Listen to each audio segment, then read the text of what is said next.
যেরম হয় মানে যদি আমি প্রচন্ড ডেস্টিনিতে বিলিভ করি, সাংঘাতিক ডেস্টিনিতে বিলিভ করি। এবং দ্য ফ্যাক্ট ইজ মানে ওটা আমার ভীষণ হিসেব যে হোয়াট ইউ আমাদের সবার তো আমার হিসেব, আমার বিশ্বাস, এবং যেটা আমি আগেই বলে রাখি, আমি যা বলছি বা যা what ever is my belief may not and probably is not the 100%, মানে এটাই যে গ্যারেন্টিড, এটাই সত্য সর্বৈব সত্য সেটা নয়, এবং আমি কখনো প্রিচও করতে চাইছি না। But whatever I am trying to say is my belief, and I believe যে it is all destined, pre ডেস্টিনড।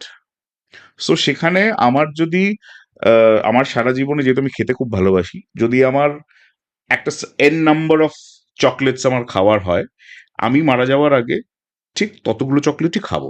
তার থেকে একটা কমও খাবো না, একটা বেশিও খাবো না। হয়তো লাস্ট চকলেটটা খেতে খেতে চোখ করে মারা গেলাম, ওটাই খাওয়ার ছিল। So I believe everything is there. হ্যাঁ, অফকোর্স তারপরে how you tone yourself, how you realise opportunities, and how you কি বলবো,